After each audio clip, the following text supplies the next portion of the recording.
When the empire fell in 1945, the thunder of artillery faded across a continent that had been burning for 6 long years. Berlin lay in ruins, a city of ghosts, its skyline torn open by fire and steel. In the Führer's bunker, the man who promised a 1,000-year empire had swallowed poison, and the Third Reich crumbled in a single week of chaos. Soldiers dropped their weapons. Civilians poured into the streets, dazed, starving, searching for water, for bread, for direction. And beneath that wave of collapse, another exodus began, quieter, more deliberate. They came from the offices of the Gestapo, from the barracks of Ravensbrück and Auschwitz, from the interrogation cells of Vienna and Warsaw. Women in gray uniforms, some still wearing their insignia, stepped into the crowd and vanished. They removed armbands, burned papers, and became overnight refugees. Thousands of them, secretaries, guards, doctors, informants, slipped into the human tide moving west. The empire had fallen, but its servants were not done breathing. In the eyes of the victors, these women seemed harmless. They looked like the mothers, wives, and daughters of a broken nation. No one could imagine that a woman carrying a child or clutching a loaf of bread might have spent the previous week selecting prisoners for execution or typing out transport lists that led thousands to the gas chambers. The assumption, deep, ancient, and deadly, was that cruelty belonged to men. When Allied soldiers entered the camps, they expected to confront monsters. What they found instead often confused them: women in crisp uniforms, efficient, orderly, polite. Some greeted the liberators with smiles. Others wept, insisting they had been forced to serve. The evidence piles of bodies, ash-filled pits, ledgers of death said otherwise. But confusion reigned. War crimes investigators had to rebuild an entire nation before they could rebuild justice. In the first months after surrender, Germany was a country without walls. Roads clogged with millions of displaced people, soldiers, prisoners, civilians, each claiming to be something they were not. Amid that chaos, the Gestapo's female officers disappeared as if swallowed by the earth. A few were caught immediately. Those too notorious, too photographed to hide. Most were not. They cut their hair, changed their names, found work as maids, nurses, or teachers. They married returning soldiers and blended into the exhausted peace. The official records called it denazification, a vast effort to root out the architects of the Reich. In practice, it was an avalanche of paperwork and fatigue. Allied offices processed millions of citizens, assigning categories: major offender, minor participant, follower, exonerated. It was bureaucratic triage, slow, incomplete, and easily deceived. A woman could walk into a denazification hearing, claim she had been a clerk, and be free within a week. The files would close. The trail would end. But behind those bland documents were stories of deliberate erasure. Secretaries who had taken dictation for the Gestapo's torture divisions now handled post-war ration cards. Nurses who had assisted in sterilization experiments now treated children for measles. The war's machinery had not disappeared. It had simply changed uniforms. Historians would later call those first 2 years after surrender the gray zone, a time when truth blurred into survival. For every captured war criminal, dozens walked away untouched. In bombed-out towns, people avoided questions. A neighbor's past was a private matter. Everyone had done things they preferred to forget. And for women, forgetting came easier. The myth of innocence was their shield. Yet not all could escape the weight of memory. Some who fled through the forest or hid in convents carried their nightmares with them.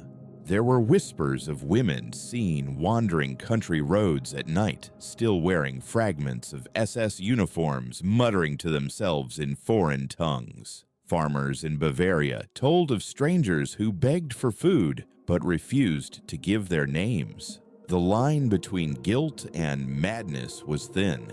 The Allied command knew that female personnel had served in the Gestapo, but they underestimated their numbers. Reports from liberated camps listed female guards almost as a footnote secondary to the male officers. The assumption was simple: these women had been coerced. Investigators were instructed to focus on the decision makers, a phrase that by definition excluded most women. In reality, many had been decision makers in their own right. They had signed deportation orders, managed interrogations, supervised executions. But in the rubble of Germany with tens of millions displaced, it was easier to lose faces, easier to overlook names that sounded ordinary. The tide of post-war reconstruction demanded energy for the living, not the pursuit of ghosts.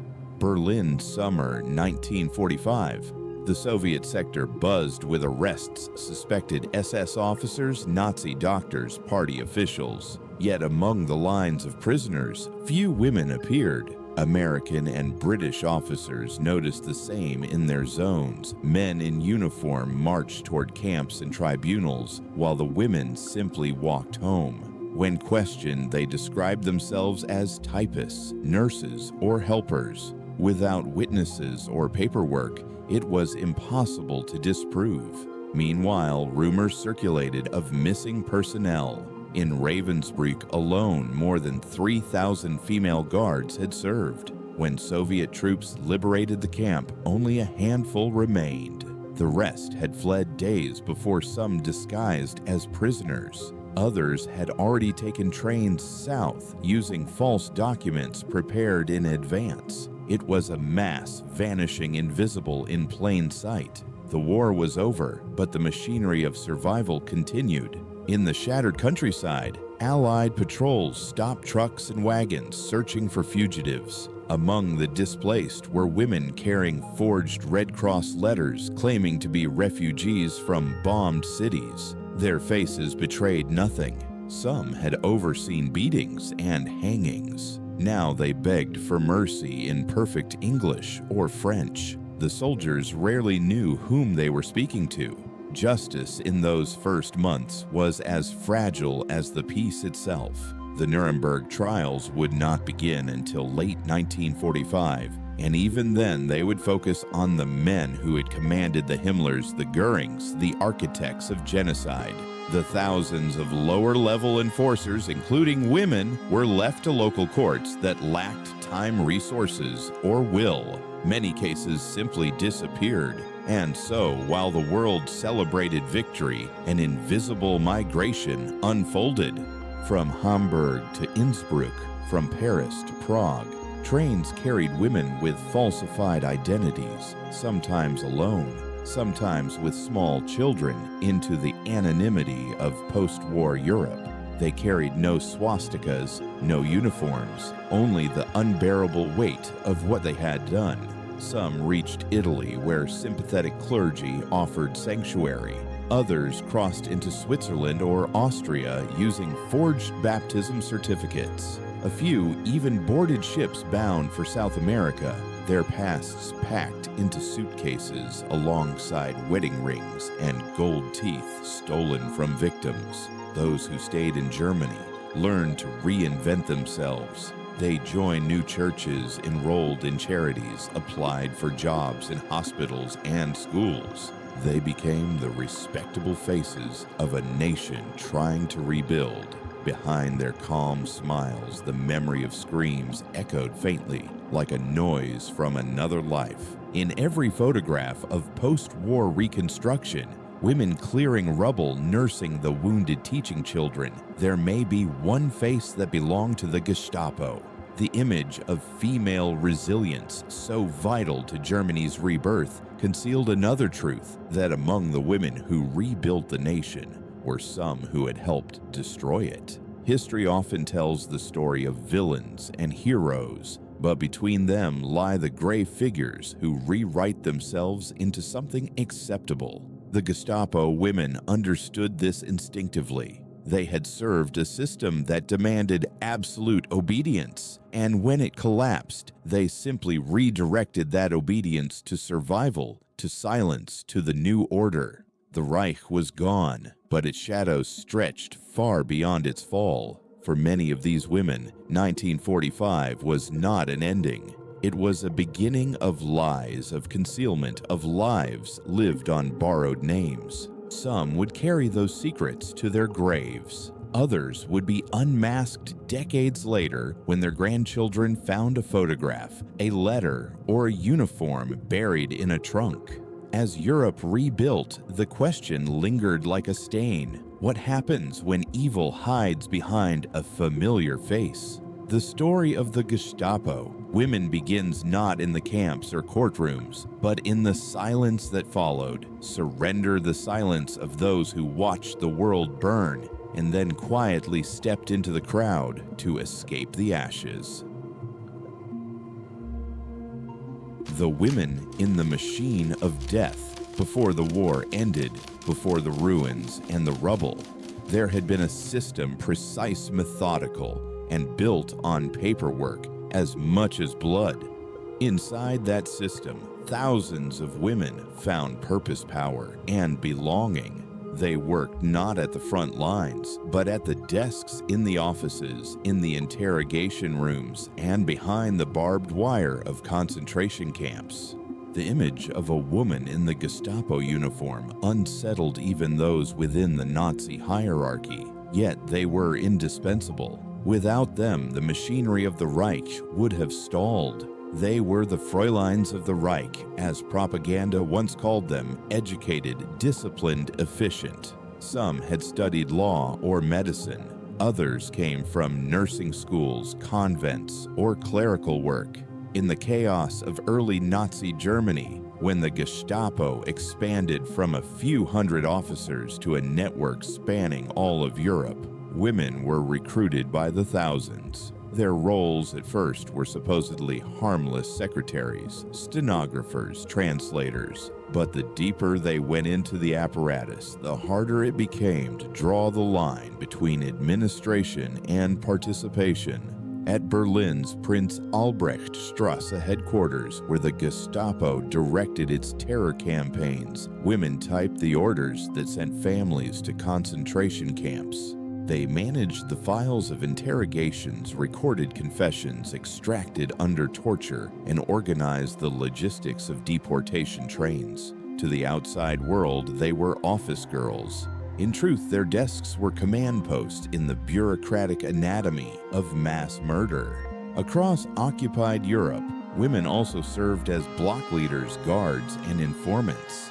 At Ravensbrück, the largest women's concentration camp, over 3,000 female staff managed the daily operations. They supervised forced labor, handed out punishments, and selected prisoners for medical experiments. Some carried whips and pistols. Others used dogs. Survivors described them as more volatile, more personal in their cruelty than many of the male guards.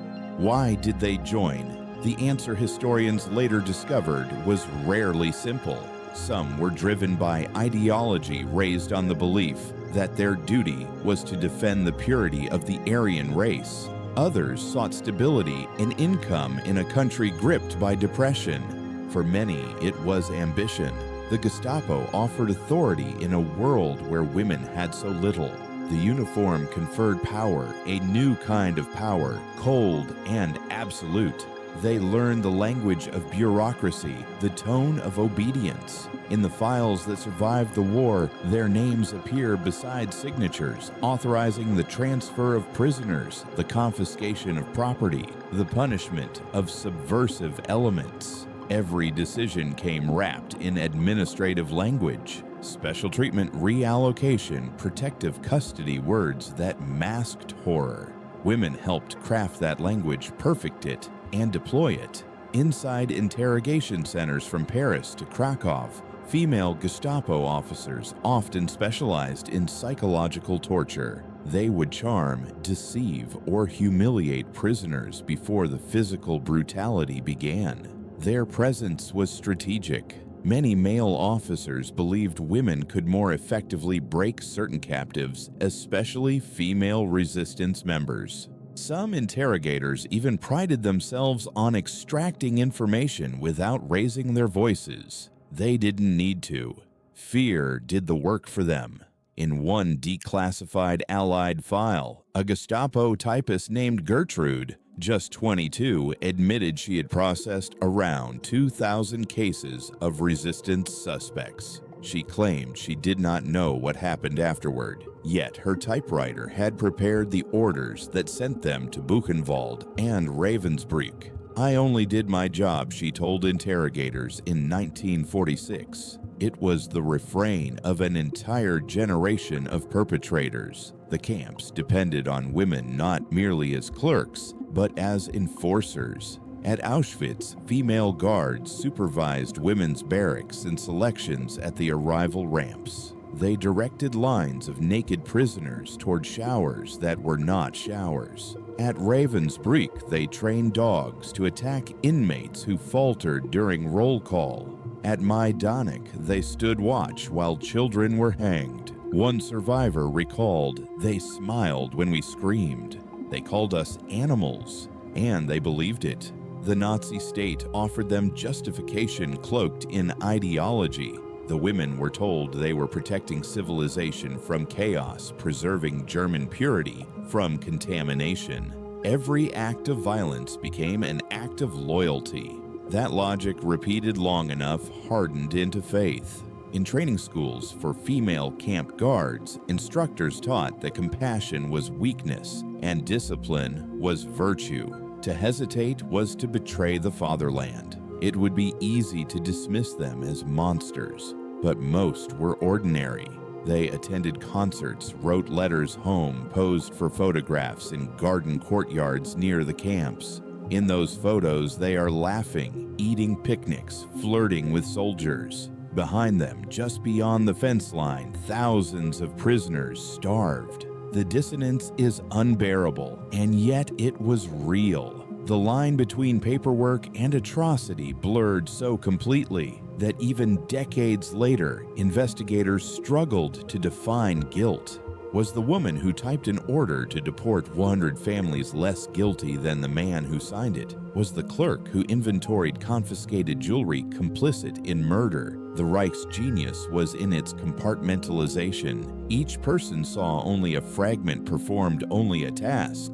But together, they built the machinery of genocide. The Gestapo was not just a secret police. It was a mirror of a society willing to obey. And women were part of that obedience. Some became notorious after the war, their faces plastered on wanted posters. Most did not. Their names were common, their accents local, their faces unremarkable. They were the neighbor, the nurse, the woman in the market. Evil, it turned out, had no single face. To understand their power, one must understand the system they served. Every act of cruelty had a form to be filled, a report to be signed, a file to be stamped. It was not chaos, it was order. And order required meticulous clerks, disciplined minds, hands that would not tremble. Women fit perfectly into that machinery, not in spite of their femininity, but because of it. The regime needed empathy, redefined as efficiency, tenderness converted into control. In many Gestapo offices, female staff became indispensable because they remembered details, tracked names, and maintained the illusion of professionalism. Their presence softened the terror, made it seem civilized. A woman offering a prisoner a cigarette before an interrogation gave the illusion of humanity just enough to confuse the boundaries of cruelty. Not all joined willingly. Some were coerced, especially in the final years of the war, when labor shortages forced conscription. Yet even among those few, later spoke out. Silence became survival. In post-war interviews, many insisted they had been only following orders. But between those words lay a deeper truth. For years they had believed in what they were doing. By 1944, as the Reich began to collapse, the cruelty intensified. The women who had once smiled in photographs now lashed out in desperation, clinging to power as everything around them disintegrated. Prisoners who had survived years of captivity died in the final weeks, executed to erase evidence. Guards destroyed records, burned files, and fled before liberation. And when the Allies arrived, the women who remained looked like victims of the same regime they had served. In the rubble of Berlin, one British intelligence officer wrote, "We expected to find monsters. We found secretaries." That single sentence captured the paradox that would haunt post-war justice. The face of evil could look ordinary, even gentle. For decades, the world would remember the Gestapo as a masculine terrormen in black uniforms, skull insignias, and barking orders. But history's archives tell a broader, colder truth that thousands of women joined willingly, acted decisively, and believed completely. Their fingerprints are on the documents, their signatures on the orders, their laughter on the photographs taken between executions. They were not bystanders. They were architects, small ones perhaps, but architects nonetheless. The Third Reich gave them a place to belong, and they used it to destroy. When the war ended, their uniforms disappeared, but their names did not. They were buried in the paperwork of post-war Germany, in the quiet neighborhoods of Munich, Hamburg, and Vienna. Some would later claim amnesia, others ignorance. But those who had seen them in the camps, who had endured their commands, never forgot their faces. The machine they served was dead. Yet in the ruins, its operators, men and women alike, were still breathing, still waiting to see whether the world would remember them at all. When justice went blind, the first mistake of the victors. The war had ended. The banners of victory waved above the wreckage of Europe. But justice, true patient, measured justice was slower to rise from the ashes. Between 1945 and 1946, the Allied powers faced an impossible task, rebuilding a continent while hunting ghosts. They had lists of names, fragments of records, a few photographs, but the enemy had dissolved into the millions displaced by war. And when it came to women, the world's conscience faltered. The assumption was as old as war itself, that women were victims, not perpetrators. In the eyes of Allied investigators, the enemy was male, the officer, the commander, the executioner. Women were to be pitied, rehabilitated, perhaps forgiven. The idea that thousands of them had served as torturers, interrogators, and executioners seemed incompatible with the world's sense of morality. And so from the beginning, justice went blind in one eye. The process of denazification, the effort to cleanse Germany of its fascist past, was immense. Millions of questionnaires were printed and distributed. Each German over the age of 18 had to complete one listing political affiliations, employment history, and connections to the Nazi Party. It was a bureaucratic purge designed to separate the innocent from the guilty. But it was built on assumptions, not investigation. Women filled out the forms, writing the same words again and again. Housewife, nurse, clerk, secretary. Few asked follow-up questions. The Allies were overwhelmed, buried under the paperwork of an entire nation. To expedite the process, many local tribunals, Spruchkammern, were left to Germans themselves. Former Nazi judges, police, and civil servants often returned to their posts, determining who was guilty and who was deceived. The outcome was inevitable. A man who had commanded a camp might face trial. A woman who had typed orders for deportation would be dismissed with sympathy. She was only doing her job, they said. She probably didn't understand. That sentence became a shield that protected thousands. In the early months of occupation, Allied intelligence compiled lists of Gestapo personnel. Many were fragmentary based on hearsay or captured documents. Female names were often missing entirely. When investigators searched for war criminals, they looked for SS officers, camp commandants, male interrogators. They were not looking for women. The results were catastrophic. From the more than 3,000 female guards at Ravensbrück, only 47 were captured in the immediate aftermath. The rest simply walked away. Across Germany, women who had served as interrogators or administrators in the Gestapo returned to their hometowns, blending into the desperate normalcy of post-war life. By the summer of 1945, Allied intelligence officers began to realize something was wrong. Reports from refugee camps mentioned familiar names, women rumored to have worked in concentration camps, now registering as displaced persons. But without clear identification, there was little that could be done. Many had destroyed their papers. Others presented new identities forged by the same bureaucratic skill they had once used to control others. The American and British occupation authorities, faced with food shortages and an impending humanitarian crisis, shifted focus. The mission became feeding the living, not chasing the guilty. And so quietly, unofficially, the hunt for women stopped. The irony was unbearable. The very gender stereotypes the Nazis had exploited now protected their female enforcers. The world wanted to see women as the grieving widows, not the guards. And in that space between myth and memory, evil escaped. Yet there were exceptions. A handful of women were too infamous to ignore. Ilse Koch, the wife of the Buchenwald commandant, was arrested by American troops in June 1945. Witnesses accused her of unspeakable cruelty, ordering prisoners whipped for amusement, selecting victims with tattooed skin for her grotesque collection of lampshades. Her trial drew worldwide attention. Newspapers called her the Witch of Buchenwald. The verdict, life imprisonment. 2 decades later, she hanged herself in her cell.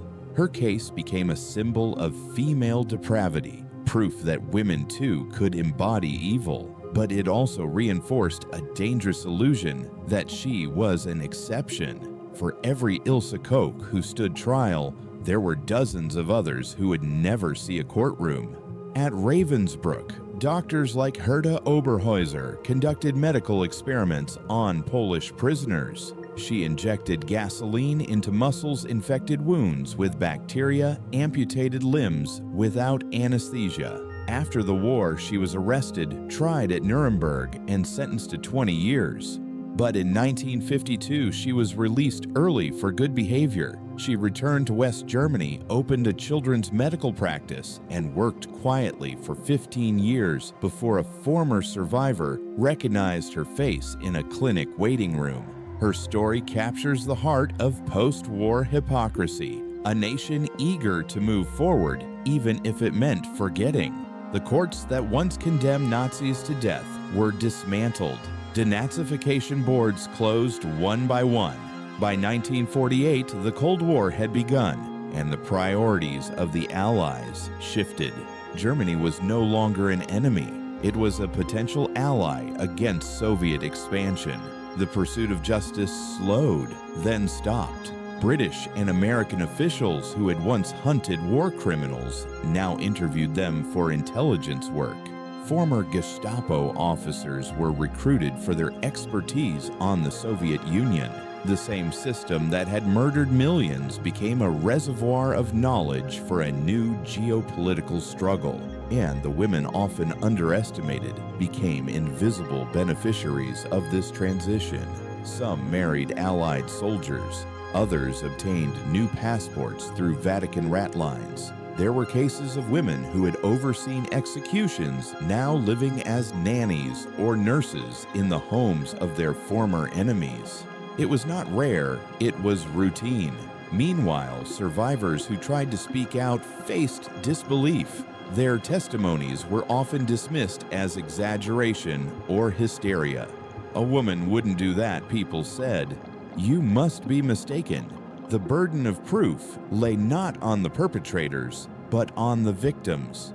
The moral blindness of that era wasn't just a failure of law, it was a failure of imagination. The world could not imagine women as executioners. The image of femininity, gentle, nurturing, maternal, had blinded even those seeking justice, and in that blindness, thousands escaped. Allied investigators did their best with limited resources, but they were drowning in complexity. There were more than 12 million refugees in Germany alone. How do you hunt a ghost among millions of faces when the ghost looks like everyone else? Still, a few determined officers refused to let go. They followed whispers, tracked rumors, and pieced together fragments of truth. One American investigator described his frustration in a report from 1946. We have evidence of female guards responsible for atrocities, but their names vanish. The Germans claim ignorance, the locals refuse cooperation. The women are said to have married or fled. It is impossible to find them. That impossibility became history's alibi. As the 1940s faded into the 1950s, the memory of the war began to soften. Newspapers focused on Reconstruction prosperity, the Marshall Plan. Trials of Nazi women no longer made headlines. The public wanted peace, not reminders. And so, silence settled, a silence heavy enough to bury the truth. But justice, even when blind, has a memory. In the decades that followed, survivors' testimonies, hidden documents, and declassified files would bring some of these women back into the light. Yet the damage was done. By the time the world was ready to listen, most had already lived full lives, married, raised children, collected pensions. They had built new identities atop the graves of their victims. The mistake of the victors was not malice, but comfort. They believed the war was over, that evil could be cataloged and contained. But evil had changed shape. It no longer wore a uniform or marched in formation. It had learned to smile, to cook, to cradle a baby, while remembering the sound of prisoners screaming. In the ruins of post-war Europe, the Allied forces won the battle for peace. But they lost something deeper, the battle for truth. The ones who faced the light, not all of them escaped. Some names, some faces were too notorious, too deeply burned into the testimonies of survivors to vanish in the smoke. These were the women who could not hide the infamous faces of cruelty, whose reputations preceded them even in a world drowning in ruin. They became the visible symbols of female complicity in the machinery of death. The first among them was Ilse Koch, known to history as the Witch of Buchenwald. She had been the wife of Karl Koch, the camp commandant, but her influence ran far deeper than her husband's shadow. Prisoners whispered that she ordered beatings for amusement, that she collected tattooed skin from corpses to fashion into lampshades. When American troops entered Buchenwald in April 1945, the camp was a charnel house. Amid the horror, Ilse Koch stood unrepentant, her gaze defiant, as if the empire she served still lived somewhere behind her eyes. Her trial in 1947 drew crowds and cameras. The world wanted a face for evil, and she provided it. Survivors recounted her cruelty, how she had chosen victims for trivial reasons, how she paraded her authority like a queen among corpses. When the verdict came life imprisonment, there was no satisfaction, only a hollow sense that justice, even when delivered, could not restore what had been lost. 2 decades later, she hanged herself in her cell, her name forever attached to the myth of the sadistic woman. But Ilse Koch was not an exception. She was a mirror, one of many who reflected what the world did not want to see. Another name emerged from the ruins of Ravensbrück, Herda Oberhäuser, the camp's physician. She had worn a white coat while performing medical experiments on living prisoners. She injected gasoline and bacteria into wounds, amputated limbs without anesthesia, and tested the limits of infection on women she considered subhuman. After the war, she stood trial at Nuremberg alongside male doctors. Her defense was chilling in its simplicity. "I was fulfilling my duties as a physician of the Reich." The tribunal sentenced her to 20 years, but less than 7 years later, she was free.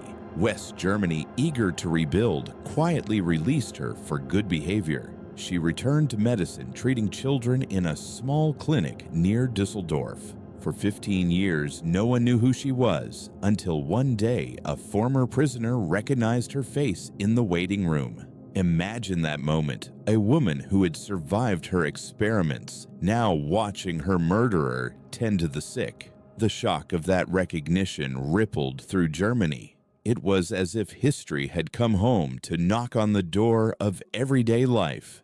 Then there was Maria Mandel, head of the women's section at Auschwitz-Birkenau. She orchestrated the deaths of 500,000 people. Survivors called her the Beast, a name that even the SS whispered with fear. She selected women and children for the gas chambers, often with the faintest nod of her head. She beat prisoners to death with her bare hands. When British forces captured her in Austria in 1945, she claimed she had only been following orders. The court did not believe her. She was executed by hanging in January 1948. At 22, Irma Grese became one of the youngest concentration camp guards ever tried and executed. Blonde, blue-eyed, and photogenic, she was the Reich's ideal of purity, and its corruption made flesh. Survivors remembered her for her whip, her pistol, her dogs trained to attack on command. She walked the barracks of Ravensbrück and Bergen-Belsen with an air of theatrical cruelty. When British soldiers captured her at liberation, she was calm, even cheerful. In her final interview before execution, she smiled and said she had nothing to regret. The world saw these trials as a warning that evil wore no gender. But beneath that surface, something more complex was taking shape.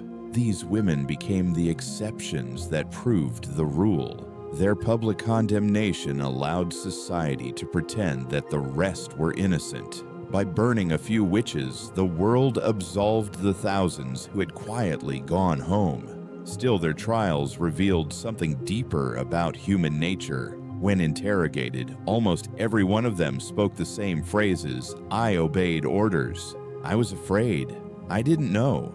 But survivors' testimonies told a different story, one of choice, of laughter during executions, of songs sung by guards as prisoners were led to their deaths, of rivalry among female staff for promotions and favor from male superiors. These were not automatons, they were believers. Psychiatrists at Nuremberg were baffled. Many of these women showed no signs of madness, no psychosis, no emotional instability. They were calm, articulate, even polite. One British doctor wrote that Irma Grese possessed an extraordinary capacity for detachment. She viewed human suffering as irrelevant to her duties. Another observer noted they were not compelled by fear. They were compelled by faith in authority, in order in their own righteousness. The Gestapo's female members shared that same conviction. They did not see themselves as criminals, but as civil servants, upholding the law of a purified world. When the law vanished, they simply adjusted their allegiance. That is perhaps the most terrifying truth of all, that evil does not always look like rebellion. Sometimes it looks like obedience. In the courtroom transcripts, one can hear the dissonance between the judges and the accused. The judges sought remorse. The women offered efficiency. The judges asked why. The women answered how. They spoke of schedules, rosters, procedures, as if murder were an administrative task. One of them, when asked about her role in the deportations, replied, "I was responsible for ensuring trains departed on time." The trains, of course, carried human cargo to Auschwitz. And yet, even as they faced execution, some of them clung to the ideology that had justified their crimes. One woman wrote in her final letter, "I have no regrets. The fatherland demanded strength, and I gave it." Their deaths were swift gallows rope silence, but the questions they raised lingered. What happens when a system turns ordinary people into instruments of destruction? What happens when the line between duty and cruelty blurs beyond recognition? For a moment, the world believed that these trials had closed the book. Justice, it seemed, had been served, but history has a way of reopening wounds. As the 1950s began, whispers spread that many who should have stood beside Irma Grace and Maria Mandel had never been found, that the list of the accused was only a fraction of the guilty. In time, documents would confirm what survivors already knew, that thousands of women had served not as passive assistants, but as active participants. Yet the public clung to its illusion. The idea of female cruelty was too disturbing, too incompatible with the post-war dream of normalcy. Germany needed mothers, not monsters. And so once again, silence fell. For the few who did face the light, justice came with irony. They were not condemned for being women who had committed evil, but for being women who had looked like men while doing it. Their assertiveness, their authority, their lack of remorse, these traits offended gender norms as much as moral ones. The courtrooms punished them for their crimes, but society punished them for their defiance of femininity. In that sense, their deaths served two purposes: to avenge the victims and to restore order to a world confused by female power. The gallows closed the loop. The women who had overstepped were gone, and the rest could be forgotten. But evil did not vanish with them. It changed its face, softened its voice, and learned to blend in once more. For every woman who faced the hangman's rope, 100 others learned from her mistake. They kept quiet, smiled politely, and folded their histories into silence. The ones who faced the light were remembered. The rest would live in the shadows for decades to come. The ones who vanished. When the guns fell silent and the world declared peace, a second war began, a quieter one fought not with bullets, but with lies, false papers, and forgotten names. In the shadows of occupied Germany, thousands of women who had served the Reich's machinery of death simply disappeared. They were not hunted, not remembered, not even suspected. They walked away from atrocity and into ordinary life, wearing new clothes, new names, and sometimes new consciences. It began in the confusion of 1945. Roads were filled with millions of displaced people. Civilians, prisoners, refugees, deserters, all moving in the same desperate direction away. Trains were jammed with soldiers pretending to be farmers, clerks claiming to be widows, officers traveling as factory workers, and among them moved the women of the Gestapo, indistinguishable in their hunger and fear. They had learned how to vanish long before the war ended. In its final months, as defeat became certain, Gestapo offices across Europe burned their archives. Personnel files, interrogation records, transport lists, everything was fed to fire. Some women slipped out early, trading their uniforms for plain dresses and scattering across the countryside. Others waited until the last moment, walking out of the camps they had run, joining the columns of survivors and prisoners heading west. In the chaos, no one asked questions. At Ravensbrück, where more than 3,000 female guards had served, only 47 were ever found after liberation. The rest vanished into the ruins of Germany. They were never registered, never questioned, never charged. Soviet troops discovered mass graves, still warm crematoria, and a few terrified prisoners, but the women who had overseen it all were gone. Emma Zimmer, for instance, had supervised executions at both Ravensbrück and Lichtenberg. When Allied troops arrived, she simply left. There were rumors she'd fled to Bavaria, others said Austria. For decades, no one looked for her. She lived under her real name in a small German village until her natural death in 1994. No trial, no punishment, just an obituary in the local paper. Herta Oberhäuser, the camp doctor, had served time before being released early, but most of her colleagues never even faced a courtroom. Many went home to their families, presenting themselves as nurses or secretaries. When neighbors asked about their wartime service, they spoke vaguely clerical work aid to the wounded communications. It was enough. Post-war Germany was too tired to ask for details. For the majority, the escape was almost effortless. They walked into new lives unopposed, helped by the collapse of the very system they had once served. Birth registries were destroyed. Local police had no lists. The Allies were focused on rebuilding, not chasing ghosts. In that vast bureaucratic silence, truth drowned.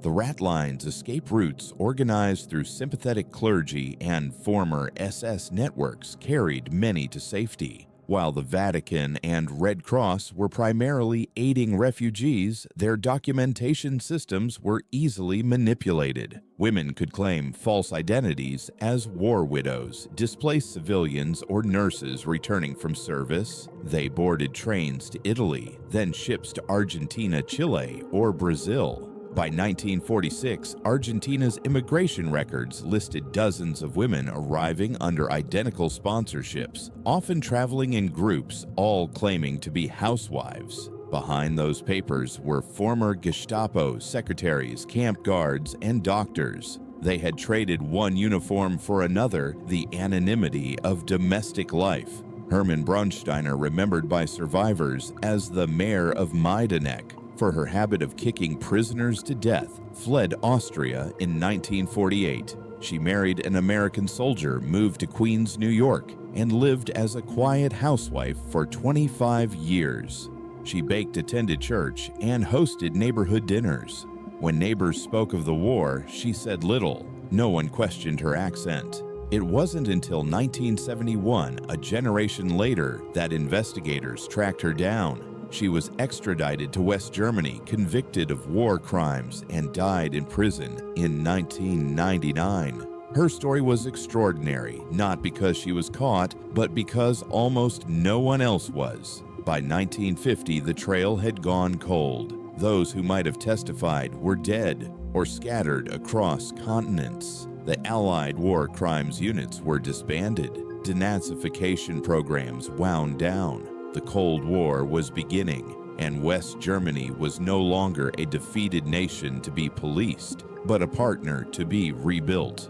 The political winds shifted, and with them the appetite for prosecution. Former Gestapo officials were quietly reinstated in police departments and government offices. Files were sealed, warrants were lost. And the women who had once served the regime slipped through the cracks or were deliberately allowed to. Some returned to medicine, law, and education.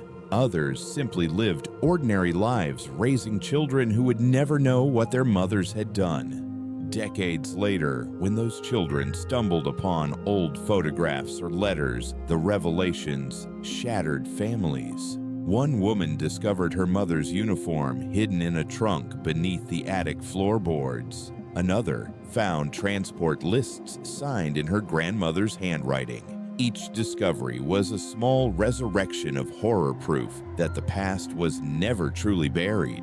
But in the years immediately after the war, silence was protection. The shame of defeat was heavy.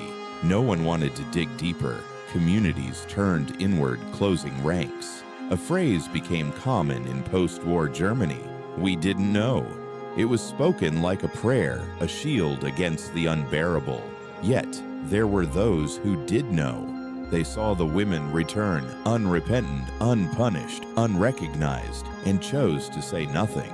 To expose one was to expose many. In small towns across Bavaria and Saxony, villagers whispered stories. She worked at a camp. She wore the black uniform. she came home too early. But gossip fades and silence endures. It wasn't only Germany that forgot.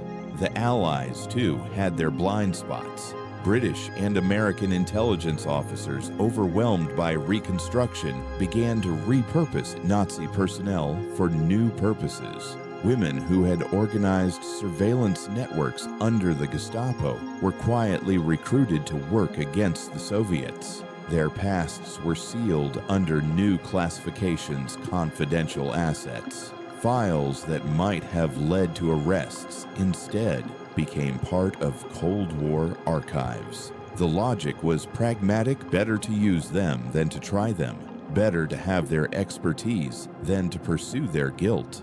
And so the moral lines blurred once again. For many of these women, the post-war years were marked not by guilt, but by reinvention. They found work as nurses, teachers, office clerks, and civil servants. Some even received pensions for their wartime service. They joined church choirs, volunteered at charities, lived to old age surrounded by grandchildren. They spoke softly about difficult times and doing their duty. No one asked what that duty had been. Justice never came for them. There were no trials, no confessions, no reckonings. They faded into the gray tapestry of post-war life, neither heroes nor villains, but something far more haunting, ordinary. And perhaps that is the most disturbing part of all. Not that monsters escaped, but that they were never monstrous to begin with. They were familiar kind human. The horror of their crimes was not only what they did, but how easily they slipped back into normality after doing it. Years later, historians would call this the silence of complicity.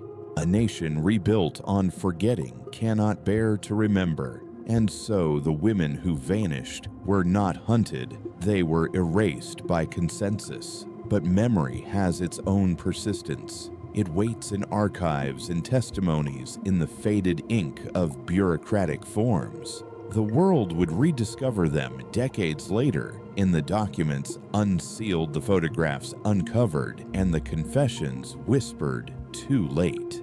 For now, though, in the early 1950s, the world had moved on. The rubble was cleared, the streets rebuilt, the flags of New Germany fluttered in the wind. Mothers stood in doorways, children played in courtyards, and no one asked what their mothers had done before the peace. They had vanished, not into hiding, but into history's blind spot. The networks of escapee Vatican Red Cross and the quiet collusion. The war had ended, but the movement did not stop. In the years that followed Germany's surrender, a new network emerged, invisible, efficient, and clothed in sanctity. It was a web of escape routes stretching from the ruins of Central Europe to the sunlit harbors of South America. And for many of the women who had served in the Gestapo and the SS, it became a lifeline. These corridors were known by one name, whispered through both Allied intelligence and survivor testimonies, the rat lines. They began in monasteries and convents, where sympathetic clergy provided shelter to refugees of conscience. Priests wrote letters of introduction. Nuns supplied clothing and food. From there, fugitives were guided to Rome, Genoa, or Trieste, the departure points for ships bound for freedom. The official story was one of Christian charity helping displaced persons find new homes after the chaos of war. But hidden beneath that virtue was a darker reality. Among those displaced persons were war criminals, men and women alike fleeing justice with forged baptismal certificates, false Red Cross passports, and blessings from the very institutions meant to uphold morality. The Catholic Church's role in these escapes remains one of history's most painful paradoxes. In the aftermath of war, the Vatican faced a continent in ruins. Millions were starving, millions more homeless. Clergy across Europe were overwhelmed by pleas for help. To them, every soul in flight seemed a refugee. but others within the hierarchy saw an opportunity, or perhaps a duty, to protect those who could serve the church's larger purpose, the fight against communism. For in 1946, the world had already begun to divide. The Iron Curtain was falling across Europe, and anti-communism became a moral crusade. Many in the Vatican feared the Soviet advance more than the ghosts of the Reich. And so, the rat lines grew not from malice, but from fear, the kind of fear that allows the unthinkable to masquerade as mercy. The International Red Cross, too, was drawn into the web, though often unwittingly. In the confusion of post-war Europe, its offices were inundated with applications from refugees seeking travel documents. Verification was nearly impossible. Many requests came from women claiming to be widows of soldiers or nurses displaced from the front. Lacking centralized records, Red Cross officials issued thousands of temporary passports, neutral documents recognized by most governments. These papers became the golden tickets to freedom, and the Gestapo women knew how to use them. Take the case of Hermine Braunsteiner, the infamous mayor of Majdanek. She obtained her false papers through precisely this system. With the help of a sympathetic priest, she received Red Cross travel documents identifying her as a refugee from Austria. In 1948, she boarded a ship from Naples to Halifax, Canada, before entering the United States under her new identity. No one checked her background. No one asked what she had done during the war. For decades, she lived unnoticed, an immigrant among millions, her crimes buried beneath the paperwork of humanitarian aid. She was not alone. Allied intelligence later uncovered at least 200 similar cases of female Gestapo or SS personnel who had traveled the same routes, many to Argentina, Chile, or Brazil. The pattern was unmistakable groups of women arriving on identical ships, using the same sponsors listing the same professions: domestic servants, secretaries, nurses. Argentina under President Juan Perón welcomed them with open arms. To Perón's government, these immigrants represented skill, discipline, and European identity, a way to modernize his country's industries and counterbalance North American influence. The fact that some of these newcomers carried secrets from the darkest corners of Europe was at best a footnote. For the women fleeing justice, Argentina was a new Eden. They found work in hospitals, schools, factories. Some married, changed names again, and blended into Buenos Aires society. Others joined existing German communities in Patagonia and Cordoba, where Nazi fugitives already lived comfortably among friends. There were whispers, of course, of gatherings, where old songs were sung, of photographs, exchanged like relics of a lost faith, but nothing more than whispers. Even the Allies knew of these networks. British and American intelligence officers had gathered reports of clerical escape routes as early as 1946. Yet little was done. The Cold War was tightening its grip, and priorities had shifted. The new enemy was the Soviet Union, not the ghosts of the Reich. To pursue every fugitive risked destabilizing the fragile reconstruction of Europe, and so quietly, the pursuit waned. The irony was brutal. Institutions that had condemned Nazi atrocities were now, through inaction or misplaced charity, protecting those who had committed them.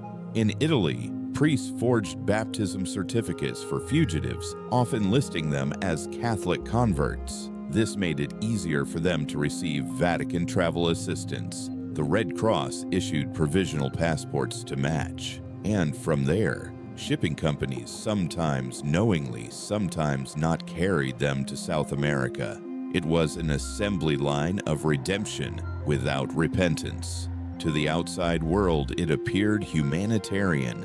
To history, it was complicity. Even the Swiss banks played their part. They accepted deposits from women carrying suitcases filled with stolen gold jewelry and coins, the remains of victims taken from concentration camps. Those funds financed new lives abroad, new homes, and new identities. When journalists questioned the origins of these assets, the bank cited client confidentiality. By the time the truth began to emerge decades later, the paper trail was too tangled to untie.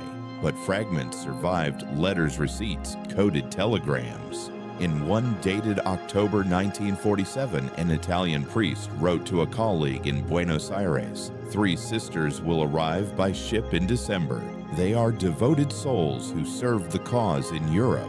Please assist their settlement." The sisters, historians later discovered, were not nuns, but former camp guards. Some escaped through personal networks rather than formal ones. In rural Bavaria, sympathetic villagers sheltered former SS nurses and clerks, forging ration cards and identity papers. These communities, bound by shared guilt and silence, protected their own. Justice was not only delayed, it was actively obstructed.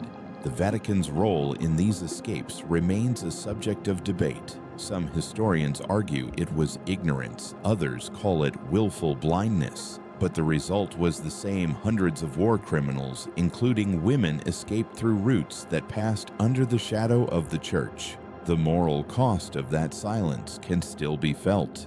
It is easy to imagine these fugitives as cunning masterminds. In truth, most were terrified. They had seen their comrades hang their empire, destroyed their faith, exposed as a lie. But fear does not absolve. It only disguises guilt. Their escape was not repentance, it was survival without reflection.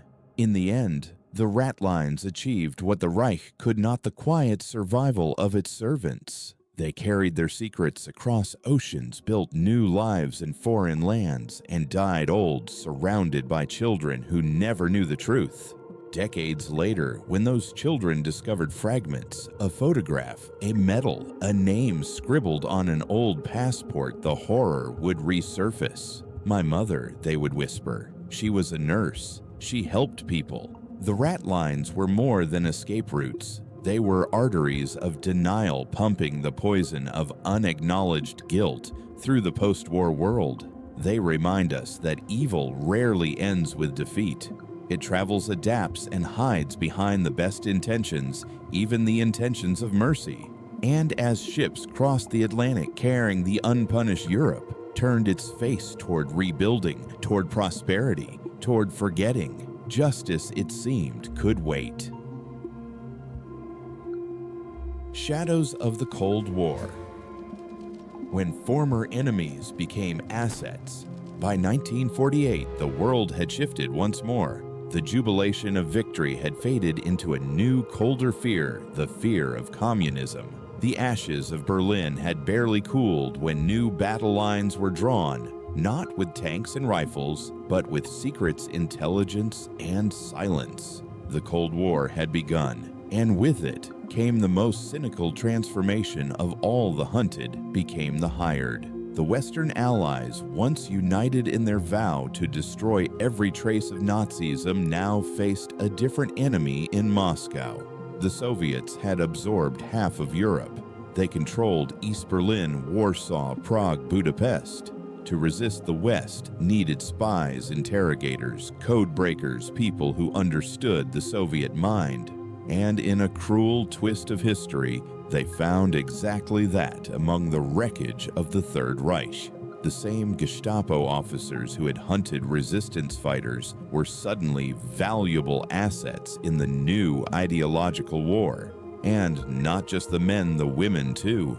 They had experience in surveillance, interrogation, counterintelligence. They spoke multiple languages. They knew how to extract information, how to control people through fear and psychology. To the newly formed CIA, the MI6, and even the nascent West German intelligence service, these were not war criminals. They were professionals with useful skills. The files show the transformation clearly. One name stands out: Hildegard Neumann. During the war, she served as a Gestapo interrogator in Berlin and Vienna. Known for her ability to break prisoners without leaving marks, survivors remembered her calm, her methodical cruelty, the way she would ask about a prisoner's family, then pause just long enough for fear to sink in. In 1948, American intelligence officers recruited her. The justification was bureaucratic, emotionless subject possesses exceptional knowledge of Soviet tactics in interrogation. Under a new name, she began working for the U.S. Counterintelligence Corps, then later for the CIA. Her task to train agents in psychological resistance to communist methods. The irony was so sharp it could cut glass, a torturer turned teacher of morality. For 14 years, she worked quietly paid by the same government that had once vowed to bring her kind to justice. She retired to California in 1962, living on a U.S. government pension. Her wartime activities remained classified until 1999. She was not an isolated case. Dozens of female Gestapo clerks, radio operators, and informants found new roles in the machinery of post-war intelligence. They were seen as low-risk assets, women who drew less suspicion, who could move freely across borders. Some spied for the West, others for the East, many astonishingly for both. Across the Iron Curtain in East Germany, the Stasi, the Ministry for State Security, mirrored the same strategy. They too needed skilled operatives. They too turned to those who had once served the Reich. The logic was chillingly similar. Experience mattered more than conscience. Women who had managed Gestapo files now organized Stasi archives. Former SS secretaries became stenographers for the communist regime. Interrogators who once extracted confessions from resistance fighters now interrogated political dissidents. The ideology had changed, but the methods remained the same. One of the most striking examples was Alfreda Schultz, a Gestapo secretary from Hamburg, who had processed deportation lists for Jewish families between 1939 and 1945. Her signature appeared on thousands of warrants. After the war, she joined the East German Ministry of State Security, rising through the ranks until she headed a department overseeing citizen surveillance. She retired in 1978 with honors. It wasn't until after German reunification in 1993 that archivists cross-referenced her personnel file and discovered her Nazi past. The revelation stunned historians not just for the crime itself, but for the ease with which history had recycled its own perpetrators. The Cold War had rewritten morality. In the eyes of both East and West, the old categories of good and evil no longer applied. There were only allies and enemies. And if yesterday's torturer could serve today's cause, then yesterday's crimes were a small price to pay. Behind closed doors, denazification slowed to a crawl. Allied investigations were quietly shelved. Documents were reclassified. Some of the same officials who had overseen interrogations of war criminals now approved recruitment files for former security personnel of interest. They called it pragmatism. The victims called it betrayal. To understand how this could happen, one must remember the desperation of those years. The world was rebuilding exhausted. The threat of nuclear annihilation loomed. Governments wanted information, not atonement. They preferred silence to moral clarity. The archives show 1,000 small compromises, each one justified, each one corrosive. For the women themselves, it was a kind of resurrection. They had lived in fear of discovery, of arrest, of being unmasked. And then suddenly, the world wanted them again. They were needed, even trusted. They were offered pay papers protection. In a sense, their loyalty, once to the Reich, was rewarded again, this time by its enemies. In interviews conducted decades later, some of these women spoke openly.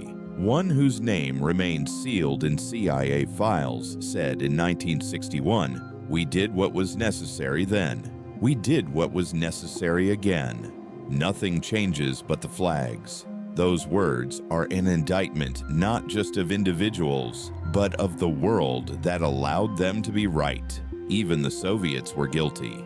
When they took control of East Germany, they recruited former Gestapo typists and guards to identify anti-communist networks. In exchange for cooperation, their past crimes were erased. Files were destroyed or hidden in vaults marked never to be released. By the 1950s, hundreds of women with Gestapo backgrounds held mid-level or senior positions in the new German bureaucracies on both sides of the wall. Some worked in schools, others in ministries, others in intelligence. They became respectable again, their sins camouflaged by titles and uniforms of a different color. And so justice, already blind, was now gagged. The West could not prosecute its informants. The East could not expose its spies. The survivors of the camps wrote letters, petitioned courts, begged for accountability. They received polite replies, sometimes none at all. The archives were sealed and the past stayed buried. This was not ignorance, it was choice, a deliberate amnesia justified by the new war. To chase the ghosts of the Gestapo was to undermine the fragile alliances of the present. And so, the ghosts were welcomed instead. In the corridors of Cold War intelligence, morality became a luxury no one could afford. When the CIA, MI6, and the Stasi looked at these women, they saw not murderers, but mechanisms, precise instruments of surveillance, honed by a brutal education. It did not matter that their knowledge had been built on screams. What mattered was that it worked. Decades later, as the archives opened and names emerged, governments expressed shock, even outrage. But history does not forgive hindsight. It only records. In truth, the Cold War did not just preserve the legacy of the Gestapo, it legitimized it. The tools of control, interrogation, propaganda, and secrecy that had once enslaved Europe were simply repurposed for new ideologies. The faces changed, the uniforms changed, the methods remained, and the women, those seemingly invisible figures behind typewriters and interrogation desks, became ghosts in the machine of a new world order. Neither heroes nor villains, just useful. The war had ended, but evil had learned diplomacy. It spoke softly now in briefings and reports under fluorescent light in the language of necessity. And, once again, the world obeyed. Living among us, the new lives of the unpunished. By the 1950s, Germany was rising again. Streets once buried in rubble were lined with new shops and cafes. The laughter of children replaced the thunder of artillery. A nation hungry for peace and normalcy turned its face toward the future, and in doing so, quietly erased much of its past. The women who had served the Gestapo or SS were no longer fugitives. They had become neighbors, wives, mothers, midwives, and doctors. They stood in line for groceries, attended church on Sundays, and smiled at strangers. They appeared ordinary, harmless, even kind. Their accents softened their uniforms, long discarded. Yet beneath those quiet, respectable lives lay histories so violent that few could have imagined them. It is perhaps the most unsettling truth of the post-war years that the architects of terror did not vanish into exile or die in dark prisons. They lived among us, and no one noticed. Take Hermann Braunsteiner, whose story stands as both a revelation and a warning.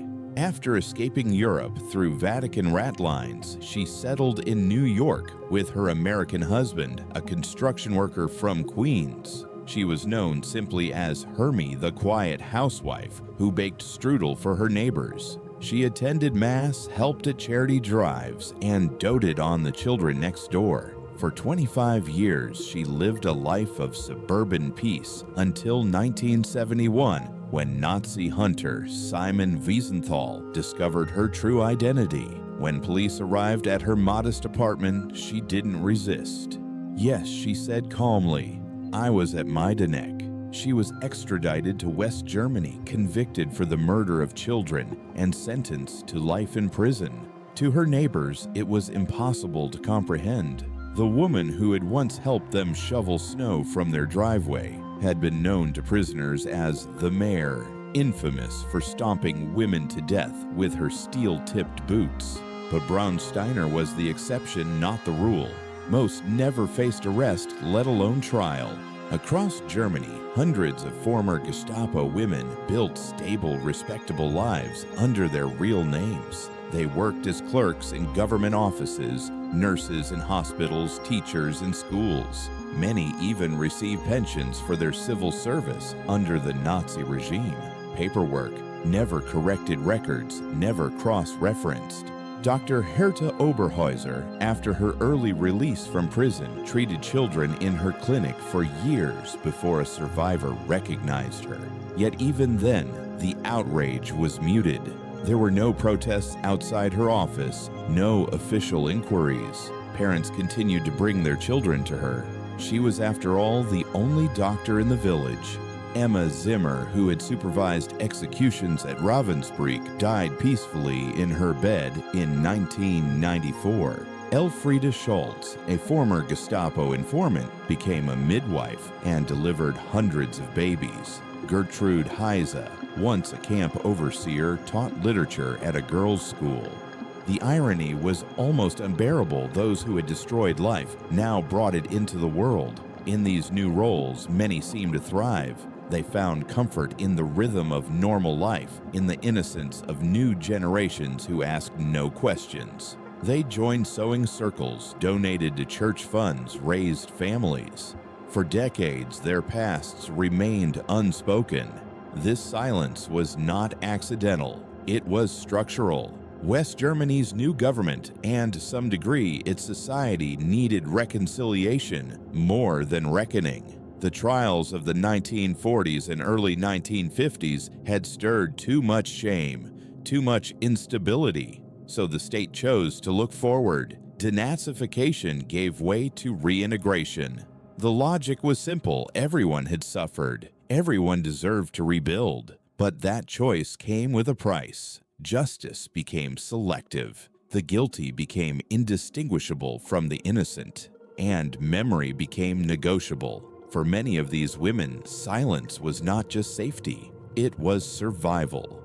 They told their children half-truths or nothing at all. They said they had been secretaries, nurses, translators. Some even claimed to have been prisoners themselves. Their families believed them. Who would question a mother's tears when she said she lost everything during the war? Yet the truth always finds a way to resurface.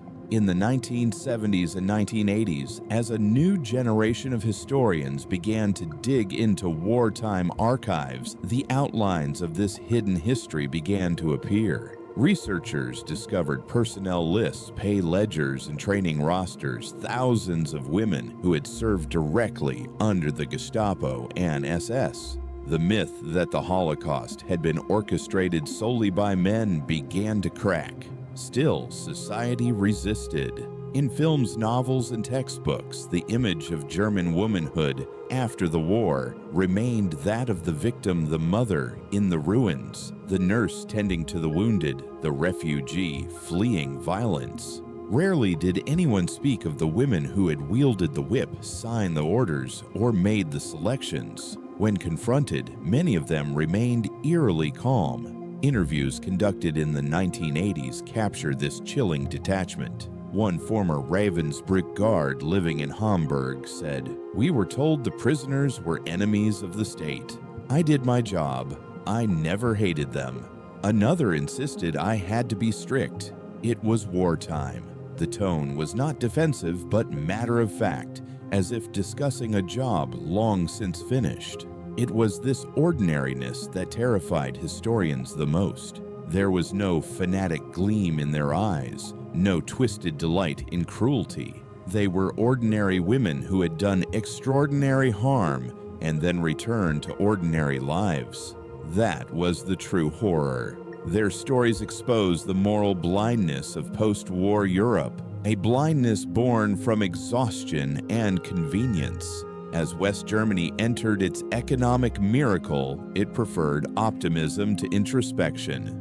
Factories reopened, wages rose, and televisions filled the living rooms of the very people who had once cheered for Hitler. There was no room for guilt in the new prosperity. Meanwhile, the victims who survived the camps carried their testimonies like invisible scars. Some encountered their former tormentors in public years later.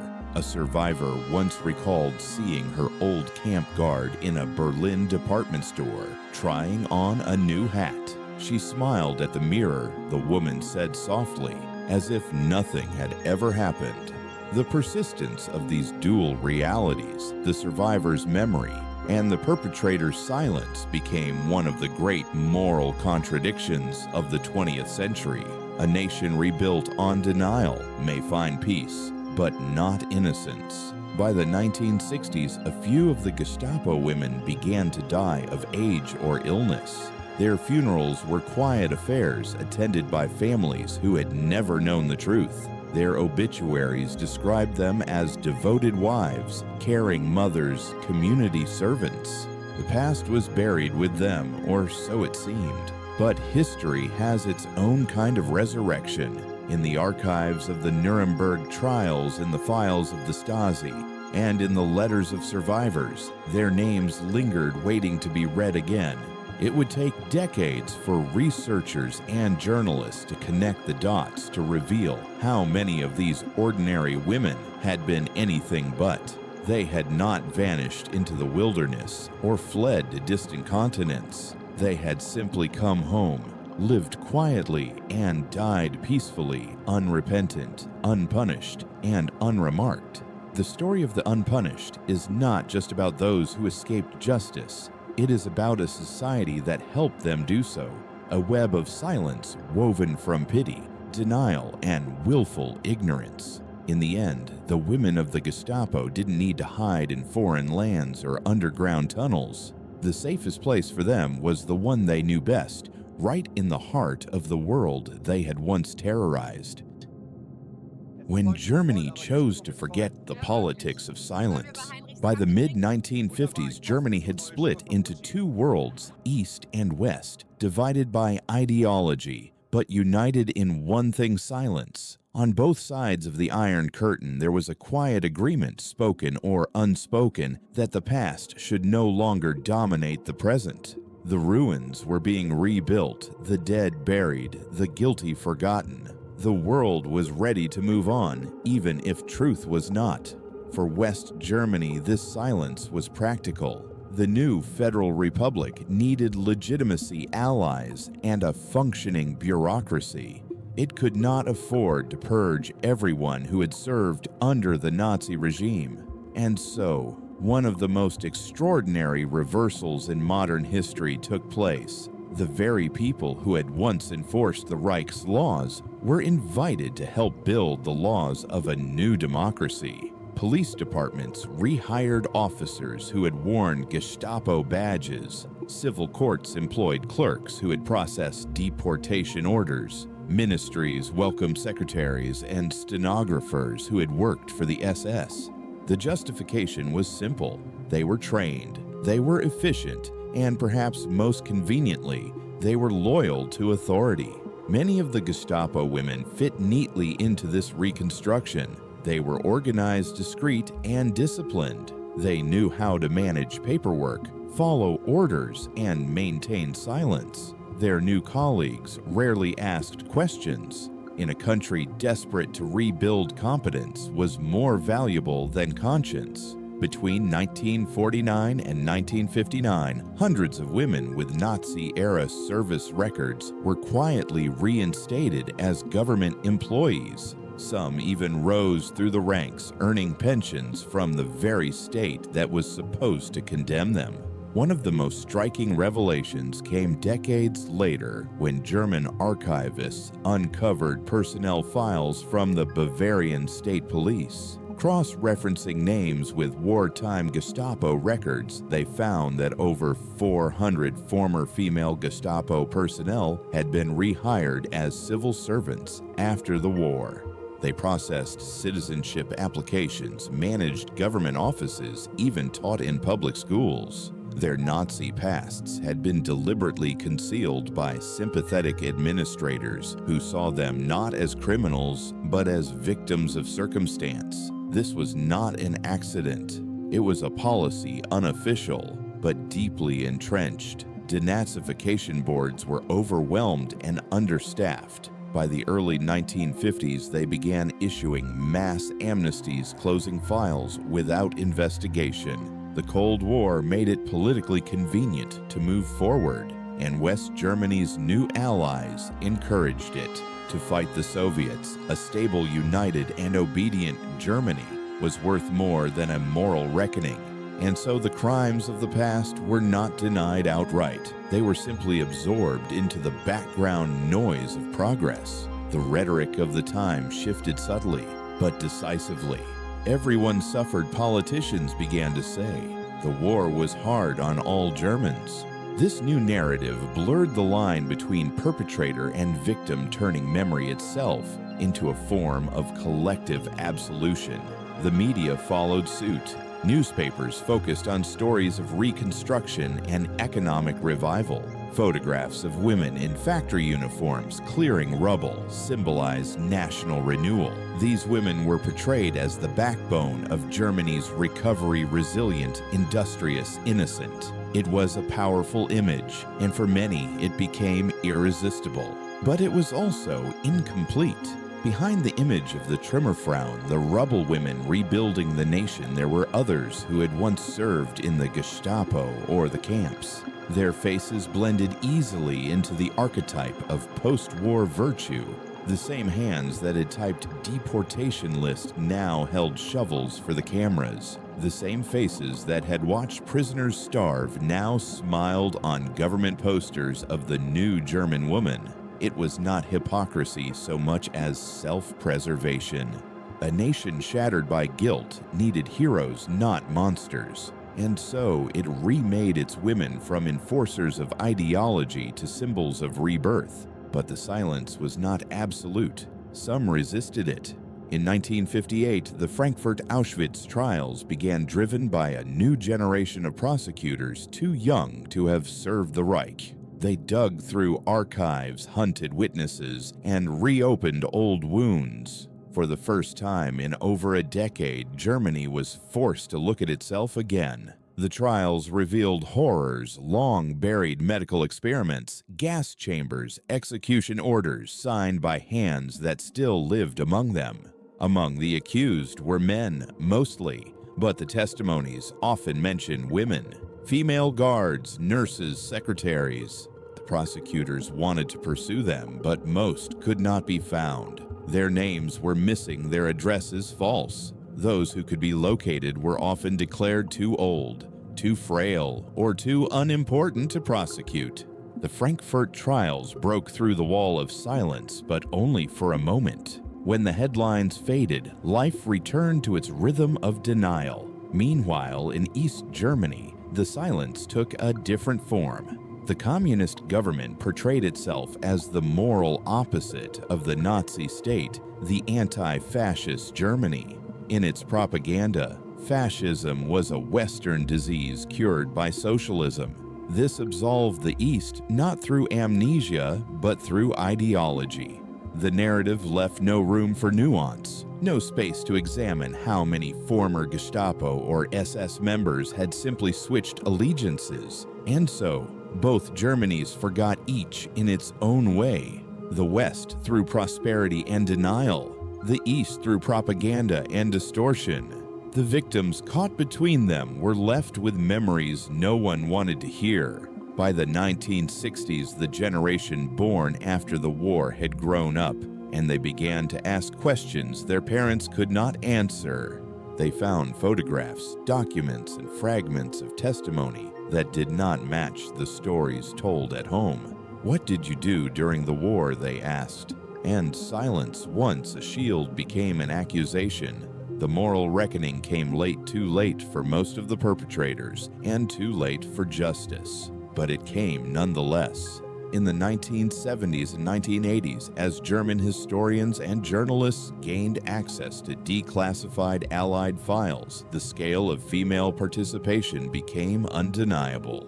The myth of female innocence collapsed under the weight of evidence. Still, the question lingered: how could a society rebuild itself on such silence? How could it teach democracy while denying the truths of its own foundation? The answer lay in the paradox of survival. Nations, like people, sometimes choose forgetting not out of deceit, but out of fear. Fear that remembering will destroy what little remains. Yet forgetting carries its own poison.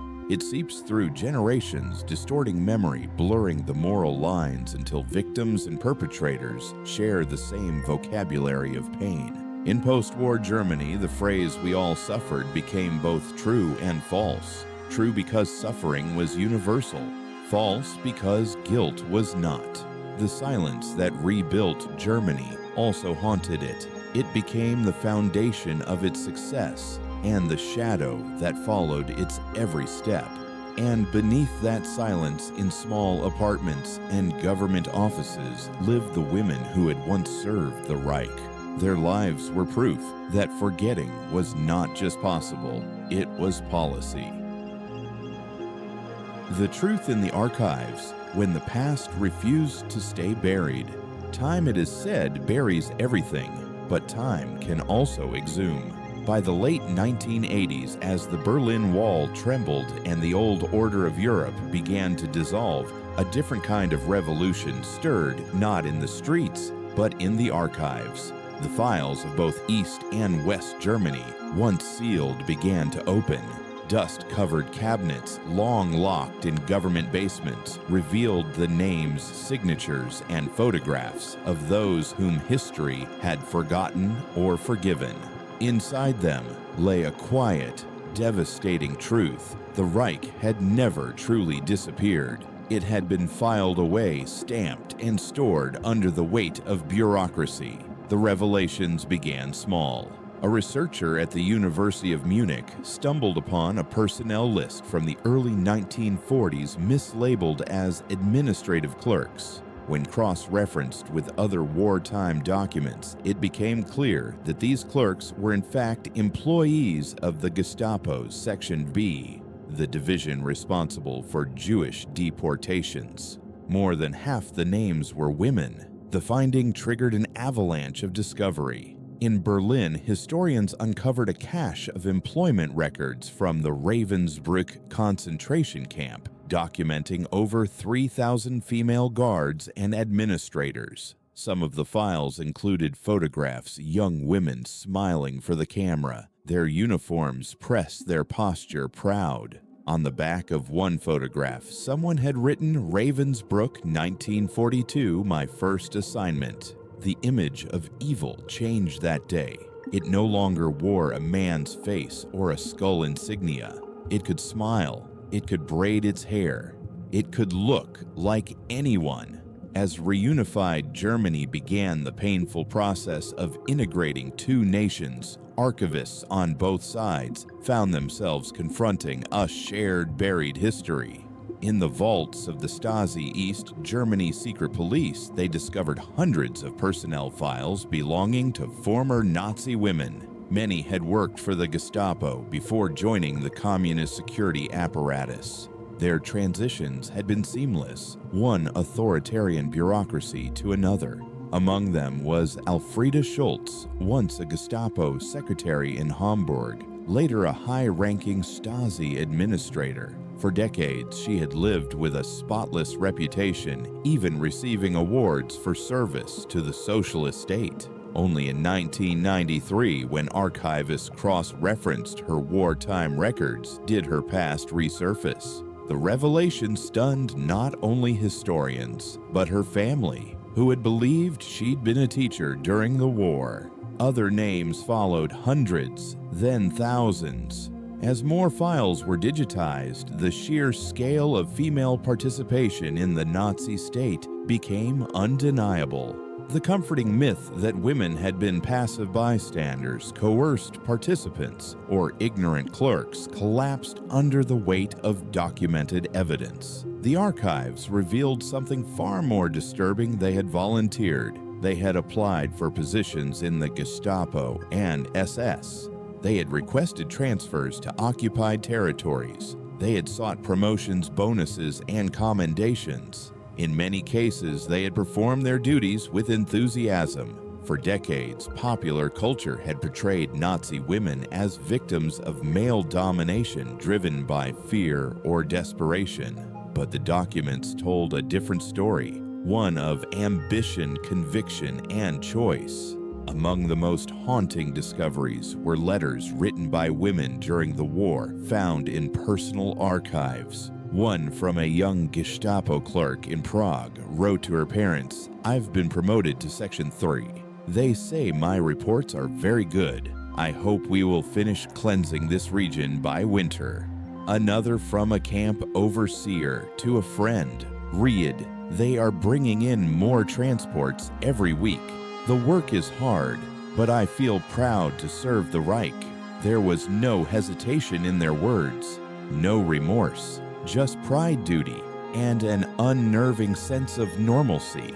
In 1997, the final blow to the illusion came when German archivists examined the post-war employment records of the Bavarian State Police. They discovered that over 400 former Gestapo women had been quietly rehired in the 1950s as civil servants, some in senior positions. They handled everything from immigration documents to school administration. Many had worked in the same offices where only a decade earlier they had processed deportations. It was not just a matter of historical record, it was a matter of national conscience. The ghosts of the Gestapo had been not only living among the German people, they had been serving them. Public reaction was explosive. Newspapers ran headlines like "The Women Who Never Stood Trial" and "The Secretaries of Death." Talk shows debated whether the nation had betrayed its own promise of justice. Survivors' groups demanded investigations, but by then, most of the perpetrators were dead. Those who were still alive were in their 90s, frail, protected by age, and the statute of limitations. The question of justice became philosophical rather than legal. What does it mean to prosecute a crime when the body that committed it is gone, but the consequences still breathe? As historians pored over the files, they found another pattern, perhaps the most unsettling of all. The very same administrative efficiency that had enabled genocide had also preserved its own invisibility. The women who had managed the paperwork of death had also mastered the art of vanishing within it. Their names were common, their roles vague, their signatures bureaucratic. They had written themselves into anonymity, and yet the paper trail persisted. One chilling discovery came from the house of a deceased woman in Hamburg, unearthed by accident during a renovation in 1979. In a trunk hidden in the basement, workers found Gestapo uniforms, photographs from concentration camps, and execution orders signed by a woman named Anna Müller. She had died peacefully in 1968, her neighbors remembering her as a kind widow. Her documents revealed she had coordinated executions at 4 different camps, ordering the deaths of more than 8,000 prisoners. For years, her family had spoken of her clerical work during the war. The truth was buried literally beneath the house they inherited. These discoveries forced Germany and the world to confront the uncomfortable reality that evil had not disappeared with the collapse of the Reich. It had been absorbed into normality. The women of the Gestapo had not been erased by justice. They had been diluted by time. Their crimes did not vanish. They simply aged into invisibility. And yet, as the archives opened, another question emerged. How many others still lay hidden in the margins of history? How many names still slept in dusty drawers, waiting for someone brave enough to read them aloud? justice had been delayed for so long that it no longer had faces to confront. But the truth at last had voices preserved in ink, in signatures, in the meticulous records of a regime that documented its own monstrosity with bureaucratic precision. The files did not forgive. They did not forget. They spoke in their own language of typewriters, carbon copies, stamps, and signatures, each marking another life ended, another silence bought. And through those lines of ink, the world finally began to see what it had long refused, that the Gestapo's cruelty had not been gendered, that evil, given structure and permission, could wear any face, any voice, any smile. When the archives opened, history itself spoke not with anger, but with an unbearable calm. It did not scream for vengeance. It whispered only what had been true all along. The past does not die when we stop speaking of it. It dies when we stop listening. The inheritance of silence, guilt, memory, and the children of the unpunished. History is not only what we record, it's what we inherit. By the time the last of the Gestapo women died, their crimes were older than their grandchildren. The world had moved on. The camps were museums, the flags folded away. But evil does not end when the guilty die. It lingers in the rooms where people stop speaking, in the pauses of family conversations, in the stories that parents never tell. Across post-war Germany, generations grew up surrounded by silence. Mothers and grandmothers who had lived through the Reich spoke only of hunger bombing, raids, displacement. They did not speak of uniforms or oaths or the smell of smoke from train yards. Their memories were selective, clean, curated. Their children were taught to look forward, to build, to study, to live without shame. And for a while, that seemed enough. But memory is a stubborn inheritance. By the 1970s, a new generation began to dig literally. College students opened family trunks, attics, basements. They found medals, documents, diaries, and photographs that didn't fit the stories they'd been told. There were uniforms pressed between old coats, correspondence written on Gestapo letterhead, and photographs of smiling young women standing in front of barbed wire. For many, the discovery came as a shock. A woman in Hamburg found her grandmother's name in a newly published archive of Gestapo personnel. She told us she was a nurse, she later said, but the file said she was stationed at Ravensbrück. She kept records for the medical experiments. I realized I had grown up calling her Oma, and she had once signed death orders. Across Germany, similar reckonings began to surface. Journalists wrote about the second guilt, the inherited shame of those who learned too late that their family's past was written in the language of complicity. Some descendants chose silence again. Others refused. They brought their discoveries to light. Contacted historians, published memoirs.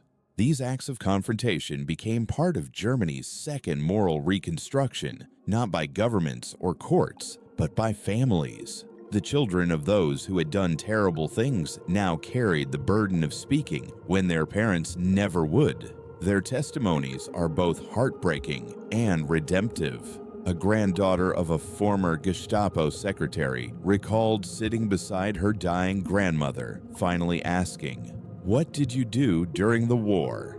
The old woman turned her face away and whispered, "I filed papers."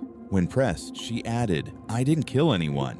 And yet those papers, the transport lists she typed, the reports she signed, had sent hundreds to their deaths. Others discovered the truth too late for confrontation.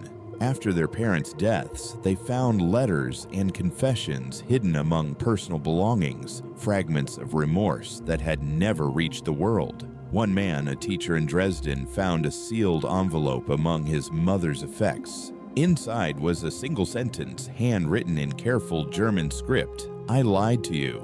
I was not a secretary. I was a guard." The weight of these revelations did not fall evenly. Some children disowned their parents' memory. Others defended them fiercely. "She was young," they would say. she didn't know. Or worse, everyone was guilty. The pattern of justification echoed through decades, each generation inheriting not just blood, but the language of denial. Psychologists studying post-war families coined a term for it: transmitted silence. It described how trauma, guilt, and shame pass invisibly between generations. Even when unspoken, they shape relationships, moods, and identities. Children who grew up in homes of quiet secrecy often described a weight they couldn't name, a feeling that something terrible had happened before their time. When the Berlin Wall fell in 1989 and the archives of the Stasi opened the veil, lifted further, many East German families learned that their mothers or grandmothers, once celebrated as workers of the socialist state, had been former Nazi collaborators who simply changed allegiances after 1945. The revelation shattered decades of ideological certainty. In the West, the same reckoning took place through journalism and academia. The more the truth emerged, the more ordinary these stories became. It was no longer shocking to learn that a kindly grandmother had once worked for the Gestapo. It was horrifying, but no longer unimaginable. And yet amid all this pain, something remarkable happened. The children of the unpunished began to speak, not only to condemn, but to understand. They did not excuse, they sought to comprehend. If I can understand how my mother became that person, one historian's son said, then maybe I can understand how ordinary people anywhere can become that way. This pursuit of understanding rather than vengeance became one of Germany's most profound contributions to moral history. Through documentaries, oral histories, and exhibitions, the descendants of perpetrators joined hands with the descendants of victims to tell a complete story. Together, they built what the courts had failed to build: remembrance. But understanding does not erase horror. For some families, the divide remained too deep to cross. Children who uncovered their parents' crimes sometimes destroyed the evidence not to protect them, but to protect themselves from the unbearable knowledge of their own lineage. Others, tormented by inherited guilt, turned to faith or activism or silence of their own. One granddaughter of a Ravensbrück guard said, "I can never have children. I don't want this blood to continue." Her words carry both symbolism and sorrow, the fear that evil once lived could somehow be passed on like a genetic memory. And yet history teaches otherwise. What is inherited is not guilt, but responsibility, the duty to remember truthfully, to prevent repetition. The children of the unpunished, by confronting their own families, broke the last chain of silence the Reich had left behind. In them, Germany found its moral conscience again, not through punishment, but through confession. Still, the wounds run deep. For every family that confronts its past, another continues to live in denial. At family gatherings, the old stories resurface. Your grandmother was a nurse. Your aunt worked in an office. She never hurt anyone, and no one dares to say otherwise. But truth once awakened does not sleep again. It lingers in archives, in testimonies, in whispered memories, and sometimes in the faces of children who look too much like the photographs in those yellowed files. The inheritance of silence is not a curse, but a warning. It reminds us that evil does not always announce itself.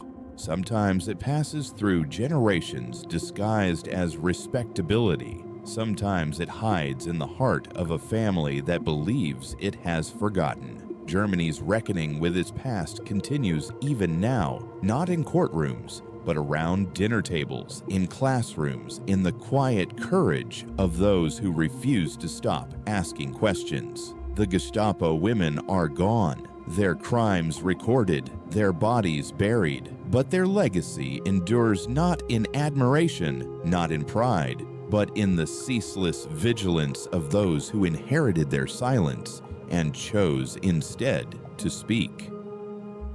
Justice denied when the dead cannot stand trial. By the time the last Gestapo women died, the world they had helped create was long gone. The borders of Europe had shifted, the cities rebuilt, and the graves of their victims stood beneath marble and silence. Their names were footnotes now typed on yellowing pages read by historians, whispered in courtrooms that had closed half a century before. Justice once promised had become a ghost. The reckoning that should have come in 1945 arrived only when it no longer mattered. The final investigations, the final confessions, the final files opened long after the perpetrators had stopped breathing. The dead cannot stand trial, but history can. In 2018, a nursing home in Munich became the unlikely site of one last revelation. When a 96-year-old woman passed away, staff sorting through her belongings discovered a box marked documents. Inside were identification cards from the Reich Security Main Office lists of deportations and handwritten notes with her signature. Her name, long erased from public record, matched that of a Gestapo clerk responsible for processing the deportation of 12,000 Jewish children to Auschwitz. She had lived quietly for 70 years under her maiden name, never questioned, never accused. Her death made headlines for a day, and then, like so many others, she vanished again, this time into the anonymity of history's fatigue. By then, there were no more trials to hold. The Nuremberg generation was gone. The witnesses had aged, their memories faded. Prosecutors spoke of closing the chapter, but history is not a book that closes. It is a wound that reopens with every silence. The phrase "justice delayed is justice denied" is more than a legal principle. It is a moral truth. And nowhere is that truth more tragic than in the story of the Gestapo women. Between 1933 and 1945, roughly 5,000 women worked directly for the Gestapo and SS. They typed the orders, guarded the gates, signed the transport lists. They performed medical experiments, conducted interrogations, and enforced discipline in the camps.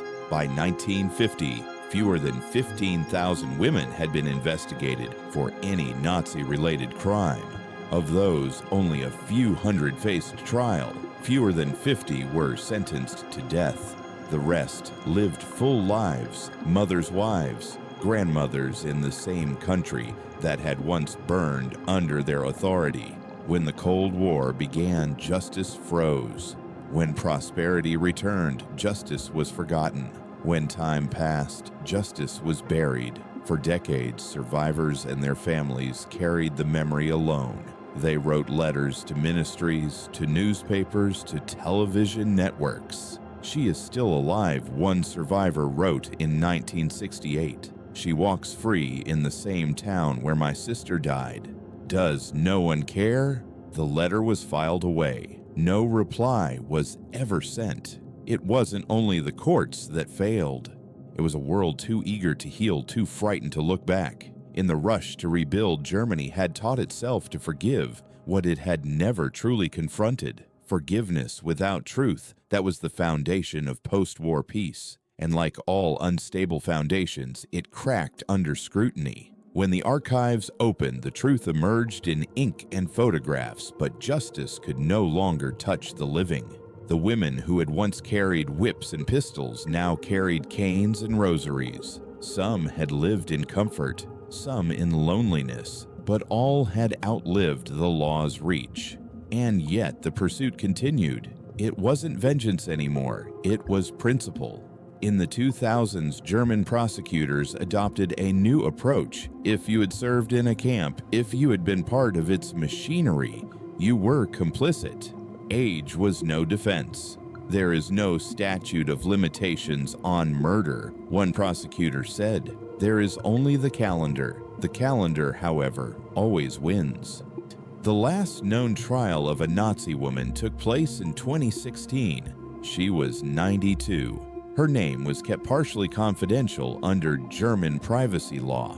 She had worked as a radio operator at Auschwitz, transmitting reports between the commandant's office and Berlin. The court declared her guilty as an accessory to mass murder. She received a suspended sentence. She never spent a day behind bars. To many, the trial seemed symbolic, too late to matter. But for the survivors who sat in that courtroom, watching her face illuminated by the cold light of modern justice, it was not about punishment. It was about recognition. One survivor said softly to reporters, "I just wanted someone to say it was wrong."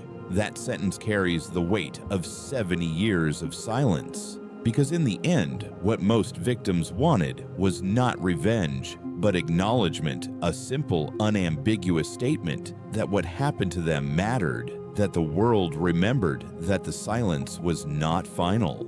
The story of the Gestapo women forces us to confront an unbearable truth, that evil often wins not through triumph, but through time. It survives by outliving outrage, by blending into ordinary life, by becoming so familiar that we stop recognizing it.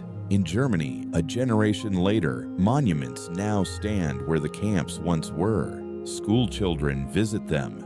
The names of the victims are carved into walls of stone. But in the same towns, the descendants of the perpetrators still walk the same streets. Some visit those memorials too.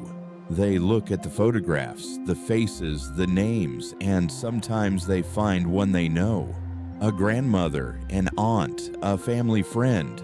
And in that moment, history stops being history. It becomes blood again. That is the real inheritance of this story, not guilt, but vigilance. Justice was denied to the victims, but their memory endures as a warning written across generations. It teaches us that forgetting is not neutral. Every silence protects someone. Every delay serves the guilty. Every lost file, every closed case, every postponed reckoning is another small victory for those who should have stood trial but never did. And yet the story is not only one of despair, because if justice failed, memory did not. The truth survived in documents, in photographs, in testimonies, in the quiet persistence of historians, and in the voices of those who refused to stop asking questions. In the end, the Gestapo women did not escape entirely. They were captured not by courts, but by history itself. And history, unlike law, never closes its case. It keeps their names alive, not in honor, but as evidence. It shows us that ordinary people can commit extraordinary cruelty, and that entire societies can choose blindness when truth becomes inconvenient. It forces us to see how easy it is for decency to become obedience, and obedience to become atrocity. And so as the last of them were laid into the earth, the final verdict came not from judges, but from time. They were not forgotten. They were not forgiven. Justice delayed had become justice denied. But remembrance, that stubborn, sacred act of truth, is its own form of judgment. It cannot hang the guilty, but it can deny them peace. History at last has spoken, and its voice is not vengeance, it is warning.